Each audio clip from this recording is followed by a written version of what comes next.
Lisa from Mobile Tech Review, and today we're going to look at an affordable Android smartphone on AT&T. This is the Pantech Flex. Now, Pantech has made other affordable phones for AT&T and Verizon, but they're really starting to step up their game. And for $49, this is a pretty nice Android phone that runs Ice Cream Sandwich, Android OS 4.0. It has a 4.3-inch Super AMOLED display and a cutting-edge Qualcomm S4 dual-core CPU. And we're going to look at it now.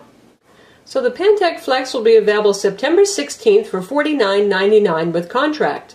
And you actually get a pretty good phone for the money. AT&T has really been surprising us actually with some very nice phones at low price points, but this guy has a 4.3-inch QHD Super AMOLED display, so you get nice colors and it's quite bright, and QHD means 540 by 960. What you're not getting here is that 1280 by 720p display you're getting on the top-end phones on AT&T, say the HTC One X, the Samsung Galaxy S3, and even some of the $99 Android phones are hitting that resolution right now. But for a 4.3-inch size, I'm okay with it. It has a nice combination of readability and sharpness at the same time. Pantech phones have been kind of clunky and chunky. For the money, you can't get too much style. Usually this one really changes things. It's not a bad-looking phone from the front. I wouldn't call this unique or uniquely attractive, but it's not bad looking either. And look how thin this is. Really thin phone, so no more chunky monkey for your budget price. It also looks and feels like a decent quality piece in hand, not budget looking at all. Interesting two-tone look, kind of modern, kind of techno here, but nice, and again, unique. Doesn't look like every other phone on the market. You can see you've got your speaker grill here. Here's an 8-megapixel camera with an LED flash. Soft touch finish here, harder plastic over here, and this entire back peels off so you can access the removable battery, the micro SD card slot, and the micro SIM card slot. And to do that, so to open it up, you just grab it right here by the pry point slot, and it snaps on pretty tight. You just work your way around to loosen it up. And then you yank it off, and then there's your 1830 milliamp battery, your micro SIM card, and your SD card slot. This does not come with an SD card slot, but it is compatible with cards up to 32 gigs, which is what we have in it right now. And you can see with the back off, here's our big speaker grill. As we continue looking around the phone, here's your power button right here on the side in the middle where you usually don't see it. Usually it's at the top or on the upper edge of the side, but that's where it is. Micro USB for charging and for copying files to and from your computer. Up top's your headphone jack, 3.5mm standard. Volume controls on the side. And nothing but that little pry point down here. And the edges, you can see we get a little metal ring around here. Nice looking phone. The Pantech Flex runs on a Qualcomm S4 latest generation CPU, 1.5 gigahertz dual core. That's the same CPU you get in the US HTC One X and Samsung Galaxy S3. So you're talking top of the line there, and that's with the Adreno 225 graphics. And as you would expect, benchmarks are quite good on the phone. On Quadrant, the phone scores 5094. That's every bit as good as the high-end competition. On Tutu is 6859. SunSpider was 1959, so that's about average for Android smartphone. And Egypt off-screen test in GL benchmark is 55 FIPS, so quite respectable. Good for gaming, good for everything you want to do in terms of horsepower inside. Phone has a gig of RAM and 8 gigs of internal storage with about 5.6 gigs free for your use, and of course you can use that micro SD card slot to expand storage further.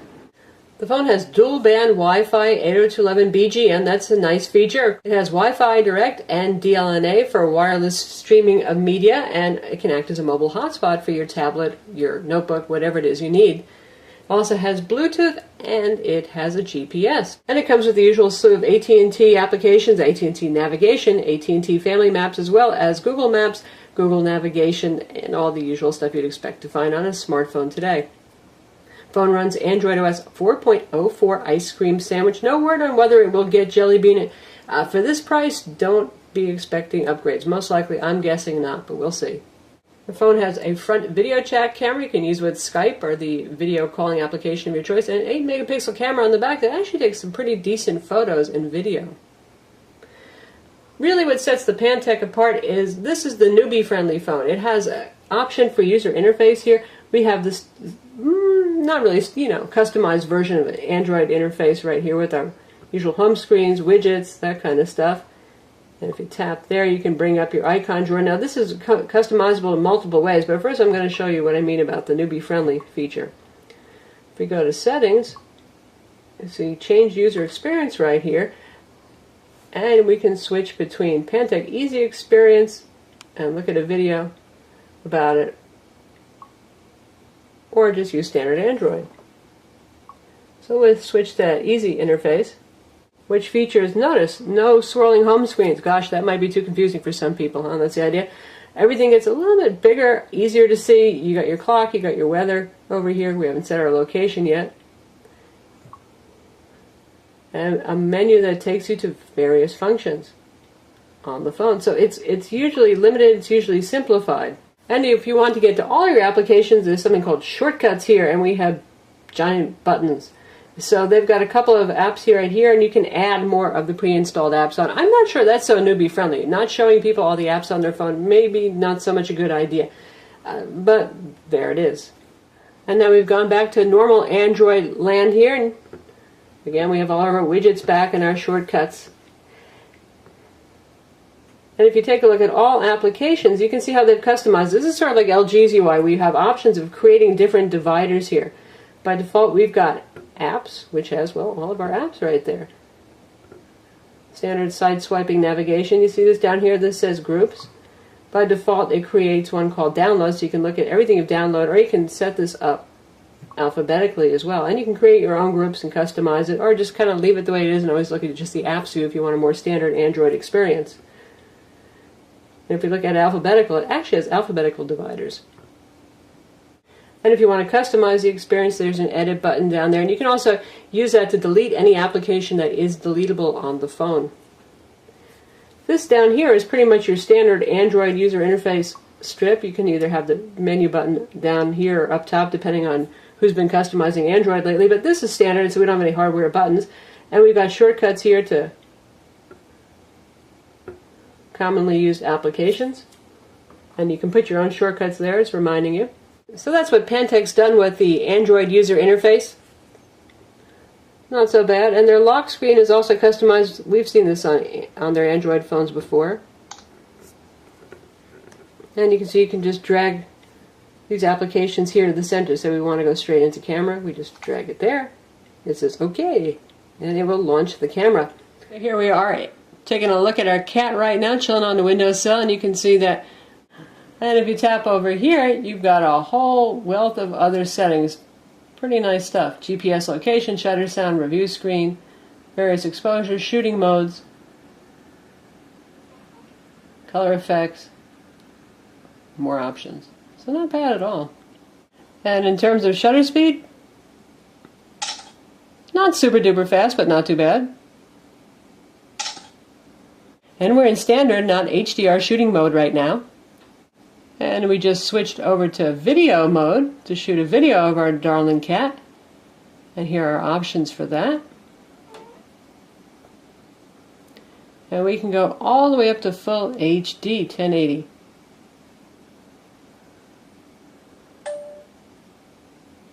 Say something, Gupta. Talk to us, kitty cat. Oh, oh, cat's being attacked. So there it is, shooting video. And let's see how that came out. So now we've got our video clip. Now the cat was very backlit, so a little bit hard to see him. But it's not too bad. Talk to us, kitty cat. Oh, oh, cat's being attacked. Pretty decent speaker on there, you can hear too, and pretty good recording of audio. Now we're taking a look at the web browser, which has also been customized here. I'm not too thrilled with wasting this much space for the tab area, but other than that, scrolling speed is good. Pinch zooming speed, just fine on it. Don't expect any performance issues. And there's this little drawer down here. Every time you type in a URL, it starts to load a page. It'll pop up and it'll auto hide. If you want to bring it up, you can see it's been customized to add sharing and social networking things here. And you can just swipe that back down. And to access the usual Android browser settings, we've got this right here. So that's the web browser. Now we'll check out and see how it plays video, streaming. And you can see what I mean. This bar just pops up here for a little bit first. And we'll check out our video review of the Sony Xperia Tablet S. And this is streaming over AT&T's 4G LTE network.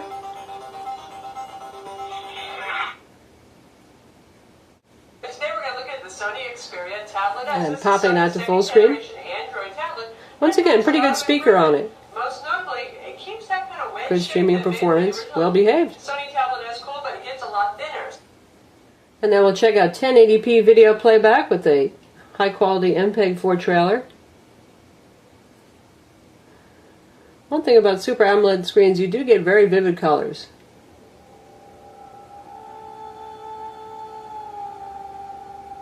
And that's happen the way it was supposed to happen. Playing just fine.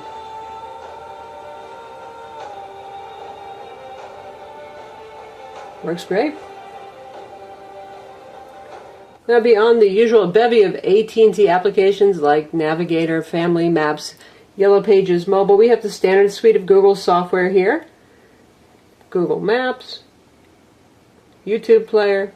Quick Light's also preloaded here. We've got Pantech's own social networking application with widgets. Does a good job of Facebook and Twitter. It's not bad at all.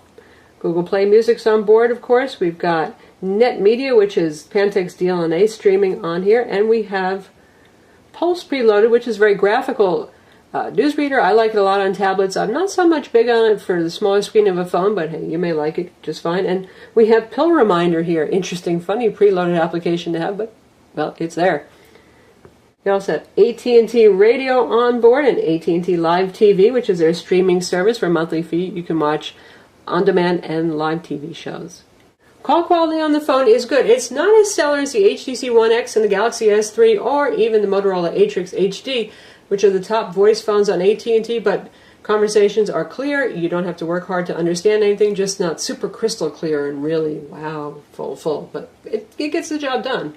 In terms of data speeds, it does an excellent job. We have very good AT&T service here, and you can see on their LTE network the kind of results that we've gotten, which is better than a lot of people have for broadband. We've got 25 megabit down and 20 up for some of our highest speeds there. We're still testing battery life on the phone. So far, it has no problem making it through the day on a full charge. Really, it looks like a day and a half with moderate use to 2 days. And standby times, we're still testing that. And now for a little size comparison, for those of you who are also considering higher-end phones, we have the Samsung Galaxy S3 in stunning red here. In the middle we have our Pantech Flex, and this is the HTC One X. So, though these guys have bigger displays, 4.7 and 4.8 inches, they're not that much bigger than the 4.3-inch Pantech. In terms of thickness, well, they're all pretty slim phones. Samsung is the master of thin, but you can see the Pantech's just equally as thin. And here we have our One X. So, skinny phones, one and all. So that's the Pantech Flex. It's going to be available September 16th on AT&T for $49.99 with contract, and really not a bad phone for the price at all. Good looking phone. Solidly made, cutting edge CPU, good performance. You don't get the super duper high resolution that you get on some of the higher end phones, but other than that, all the basics are really nicely covered. It'll be interesting to see how this does against the just announced LG Escape, also going to be $50 and have some similar specs. I'm Lisa from Mobile Tech Review. Visit our website for the full review of the Pantech Flex, and don't forget to subscribe to our YouTube channel.